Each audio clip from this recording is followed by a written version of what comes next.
네, 오늘 그 아이오닉 5 이제 차주분을 만나서 이 차에 대한 전체적인 뭐 장단점을 이제 들어보도록 하겠습니다. 이제 보통 네. 제가 인트로를 굉장히 화려하게 진행하는데 차주님께서는 이렇게 심플한 또 걸 좋아하셔가지고 인트로 없이 이 차에 대해서 본격적으로 리뷰를 진행해 보도록 하겠습니다. 네, 먼저 본인 소개 좀 부탁드릴게요. 네. 안녕하세요. 이번에 아이오닉 5를 운이 좋게 좀 빨리 배정을 받은 차주 원종선이라고 하고요. 도움이 되실지 모르겠지만 차 구매하게 된 계기랑 차에 대한 정보가 있다면 좀 전달해드리고자 나오게 됐습니다. 네. 이 차 소개부터 부탁드리겠는데 아이오닉이 스클루시브하고 프레스티지 두 가지 트림이 있는데 얘가 이제 프레스티지 상위 트림이고요. 컬러는 사이버 그레이라는 컬러 쓰고 있고 내장 컬러는 블랙으로 했어요. 구동 방식은 얘는 AWD 옵션이 들어간 차입니다. 그럼 아이오닉 5 이 컬러는 제가 사실 좀 생소한 컬러예요. 네, 맞아요. 이 컬러를 이제 선택하시게 된 계기가 특별히 있으실까요? 이게 예전에 G70 처음 나왔을 때 그 고스트 그레이라는 컬러하고 포르쉐에서 벽돌 색깔 차를 보고서 내가 너무 이쁘다 생각했는데 아반떼에 비슷한 색이 있더라고요. 그래서 이 차에도 이게 될까 했는데 나왔어요. 그래서 그냥 고민 없이 저는 이 색깔로 했고요. 기존에는 좀 없던 색깔이다 보니까 특이한 느낌은 좀 있고 좀 밝아서 세차 같은 거 했을 때 광택을 냈을 때 보람은 좀 떨어지더라고요. 짙은색 차보다 그런 게 나쁘기는 한데 전체적인 차 디자인이 되게 유니크하게 생겼다 보니까 이런 특이한 컬러랑 잘 맞는 것 같아요. 그럼 아이오닉 5 지금 구동 방식 아까 AWD라고 했는데 네네. 그걸 선택하신 이유는 특별히 있으세요? 출력이요. 사실 그 전차를 제가 되게 오래 탔어요. 네. 2011년식을 탔었는데 10년 정도 운영하다 이번에 차를 바꿨고 달리기 같은 걸 하면은 트랙션에서 차이가 좀 많이 나더라고요. 그래서 4륜이면 트랙션이 좀 더 좋지 않을까 라는 생각하고 전기차는 저도 이번에 처음인데 일단 모터가 하나가 더 추가된다는 거 봤을 때 그러면 구동력 배분에서 유리하지 않을까 해서 4륜은 무조건 해야겠다 해서 선택했습니다. 전기차 바꾸게 된 계기는 좀 마음에 좀 항상 좀 짐이 되는 게 이전 차가 환경오염에 굉장히 안 좋은 그런 특성을 갖고 있다 보니까 걔를 좀 대처할 수 있는 차를 찾고 있었고 현대에서 45라는 컨셉카가 나왔었어요. 그거 보고선 사실 저는 그때 결정을 한 겁니다. 이 차가 나오면은 차 이걸로 바꿔야겠다라고 생각했는데 이렇게 나와서 갖게 됐죠. 실제로 그 디자인에 대한 만족도 그리고 가장 마음에 드신 디자인은 어느 쪽인지? 저는 일단 해치팩을 되게 좋아해요. 그래서 빵빵한 엉덩이 이런 디자인을 좋아하고 사실 컨셉카 봤을 때 저 이렇게 차가 클 줄 몰랐어요.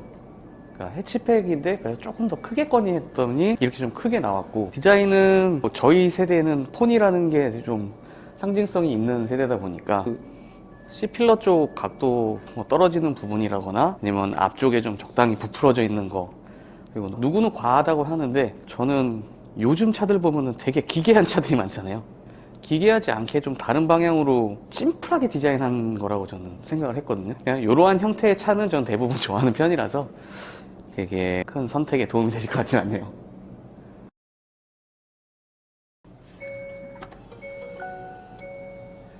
아, 엄청 조용하네요. 진짜.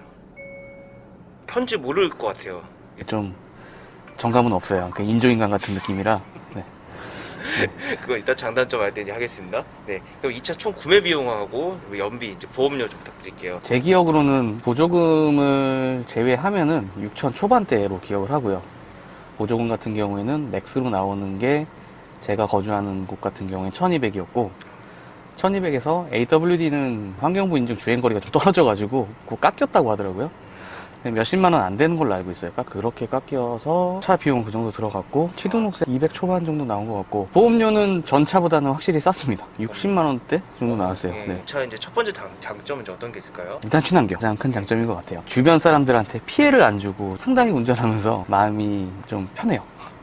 지금 같을 때도 더운데 에어컨 키거나 하면은 좋은 차도 시동 걸면 지하주차장에서 그렇잖아요. 근데 이거는 그런 것도 없고 내가 주행을 많이 한다고 해도 이산화탄소 배출이 없는 차니까 그게 가장 큰 장점인 것 같고요. 두 번째 장점은 편합니다. 연세가 있으신 분들이라면 이질감이 더 크시겠다라는 생각도 들었는데 막상 운행을 해보니까 오히려 더 편한 것 같아요. 그야말로 약간 플러스 마이너스 개념만 알면 되고 복잡하게 뭐 다운시프팅을 하고 엔진 브레이크를 걸고 이런 게 없습니다. 그래서 운전하기는 일단 너무 편하고 진동이 없고 소음이 없다 보니까 좀 주변 상황 파악도 좀 잘 되는 편인 것 같고요. 세 번째는 유지비가 굉장히 저렴합니다. 주유비보다는 충전 비용이 훨씬 저렴하고요. 충전을 했을 때 뭐 주행거리는 제가 그냥 개인적으로 계산해 보니까 10,000원에 400km 타네. 10,000원에 400km? 네, 10,000원에 400km 정도 타요. 그 정도면은 기존의 내연기관 차 유류비를 제외하고 메인터넌스 비용을 제외하면 한 달에 렌트카 값으로 차를 바꿀 수 있는 계산도 나와요. 60개월 할부를 하게 되면 그런 계산도 나오죠. 그럼 그건 굉장히 큰 장점이라고 봅니다. 네 번째 장점, 공간이 편합니다. 무슨 막 스포티한 주행을 즐기는 그런 차량이기보다는 컨셉 자체가 좀 패밀리카로 나온 차잖아요. 네, 그게 수긍이 가고 충분히 이해가 갈 만큼 안에가 생각보다 엄청 넓어요. 이쪽 리클라이닝도 충분히 많이 되는 부분이 있고요. 그 다음에 바닥이 평평하다는 게 언론에서 많이들 이야기했잖아요. 뭐 신개념이다. 근데 실제로 받아보니까 이게 없는 게 되게 크더라고요. 일단 여기서 사람들 왔다 갔다 하는 거, 발을 두는 거, 뭐 이런 거 차이도 좀 크고, 그리고 헤드레스트 공간이 생각보다 그리고 높아요. 이 차는 종합적으로 제가 예상했던 것보다 크다는 게 장점인 것 같아요. 2열 공간 같은 경우에 저는 가족이 없습니다. 혼자이기 때문에 제 2열 공간은 트렁크예요. 그러니까 폴딩을 하면 자전거 3대 정도는 들어가더라고요. 로드바이크 3대에 들어가고 사람 하나 탔었어요. 자전거 3대, 사람 3명. 네, 편안하게 다녔습니다. 물론 앞뒤 바퀴는 분리해야겠죠. 여기도 좀 편하죠. 주차 같은 거 할 때 보통 아파트 지하주차장 자리 많은 데 보면 여기 운전석 쪽에 벽 있는 데는 자리가 항상 남잖아요. 그렇죠. 저는 이제 못 내리는 것 때문에 그러는데 그쪽으로 바짝 대고 이거 이렇게 제끼고 걸어 나가면 문제될 게 전혀 없어요.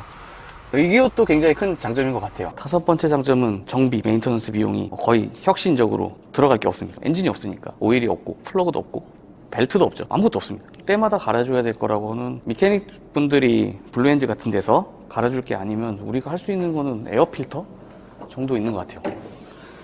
이것도 깜짝 놀랐는데 아무것도 없습니다. 뭐 테슬라보다는 여기가 뭐 구조가 좀 많이 들어가 있다고 하는데 여기 공간이 좀 적은 것 같아요. 그리고 얘는 4륜 모델이라 밑에 모터가 있기 때문에 여기 공간이 좀 좁습니다. 2륜 모델은 요 깊이가 여기 포함해서 한 이 정도 더 들어가는 걸로는 알고 있어요. 뭐 그래도 그렇게 넓다고 할 수는 없겠네요. 이거는 워셔액이고 냉각수가 2개 들어간다고 들고 있습니다. 뭐 이거 외에는 저도 아는 게 없고 알 필요도 없다고 하시더라고요. 그리고 이게 어떻게 빼지? 잠시만요. 캐빈 필터가 여기 있어요. 예. 그래서 한 10,000km마다 캐빈 필터 정도만 바꾸면 되겠다. 사실 예전 차에 비하면 돈 들어가 정말 없는 거거든요.